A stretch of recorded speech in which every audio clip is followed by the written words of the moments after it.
Les dés d'Adam. Chapitre 1. Le déprime.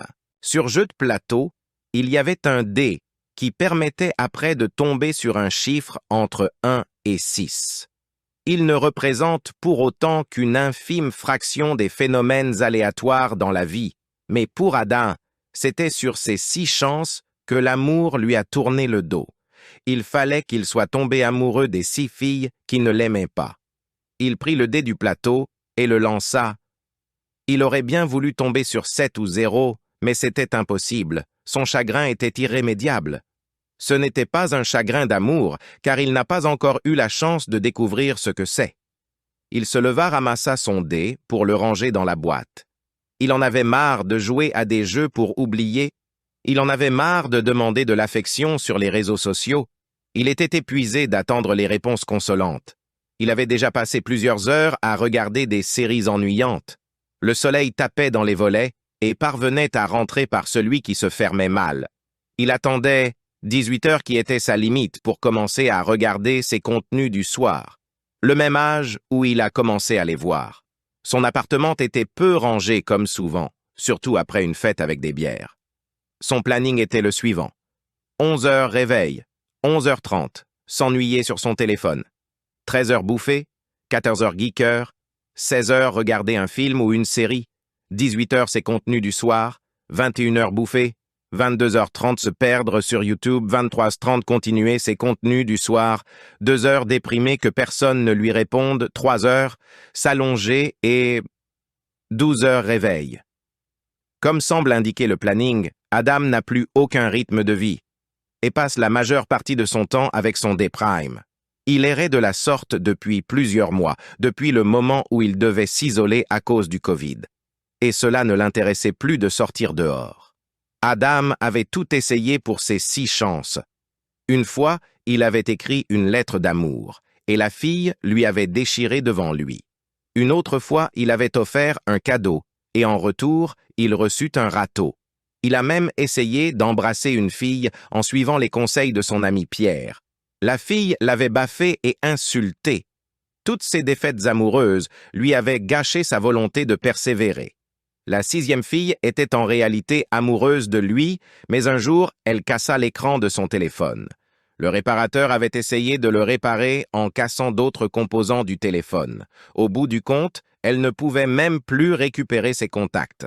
C'est pourquoi elle ne répondit pas à l'invitation d'Adam. Adam, qui avait lancé le défaitiste, décida de bloquer la fille pour ne plus être tenté de lui parler, par peur de se faire rejeter. Il ne voulait pas finir noyé comme un continent, d'océans et de larmes. Il se dit alors que si la fille lui envoyait un message, il ne le recevrait pas, alors il la débloqua. Toujours pas de message. Soudain, il se rappela de son RDV avec une amie, alors il lança son dépêche-toi. Il arriva au RDV et la fille l'attendait. C'était mauvais signe. Il avait rencontré cette amie sur un site de rencontre amicale.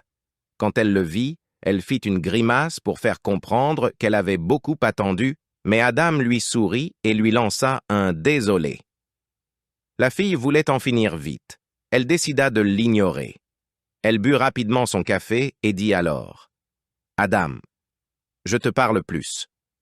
Elle laissa Adam seul sur sa table et partit en courant. Ce site de rencontre d'amis n'était peut-être pas si efficace. En tout cas, il ne permettait pas de rencontres durables. C'était sa seule sortie depuis 1 semaine. Il décida quand même de rester. Le serveur vint et demanda « Elle va revenir ?» Il lança son dépité et répondit « Non, je pense qu'elle est partie pour toujours. Les relations même amicales, c'est pas ce qui me réussit le plus. 6 shots de whisky, s'il vous plaît. »« Avec joie !» s'exclama le serveur avec un air compréhensif. Il y s'en alla. Après avoir regardé plusieurs corps délicieux des passants qui traversèrent la rue, le serveur lui tendit les verres, un par un, pour les poser sur la table. Il les prit et but les shots and one shot 1 à 1. Il aimait cette sensation de divaguer et de naviguer dans son équilibre perdu. Avant que les effets arrivent, il regarda sa montre. Il était 18 heures. Il lui fallait son contenu du soir.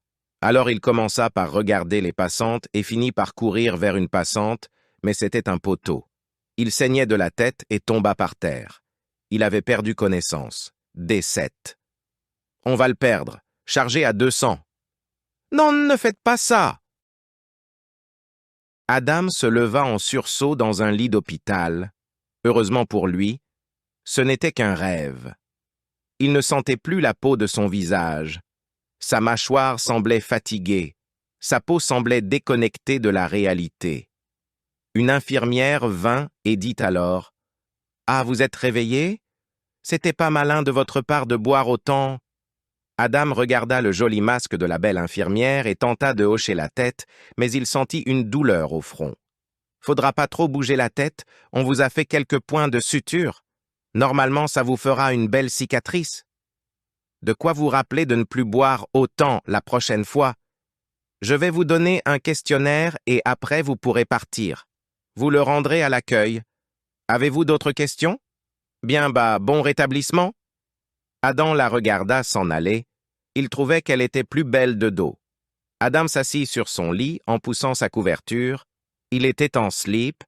Apparemment, il n'y avait pas que lui qui était réveillé. Autour de lui, plusieurs autres patients étaient assis comme lui et certains discutaient avec leurs proches. Il se rhabilla et fouilla son téléphone dans sa poche. Il avait l'écran cassé. Une infirmière avait dû le casser en tapant dessus avec un marteau. Il regarda le questionnaire. « Êtes-vous amoureux? Êtes-vous en couple ou marié? Voulez-vous suivre un atelier sur l'alcoolisme? Avez-vous déjà eu une relation sexuelle avec quelqu'un? Êtes-vous entouré de buveurs? Avez-vous des amis visiteurs? Avez-vous déjà embrassé votre conjoint sur son lit de mort durant le Covid? Si vous avez rempli non à toutes les questions et que vous avez signé dans la case « Si contre », vous êtes en droit de partir. Veuillez remettre le questionnaire à l'accueil une fois terminé. Il apporta le questionnaire à l'accueil et quitta l'hôpital.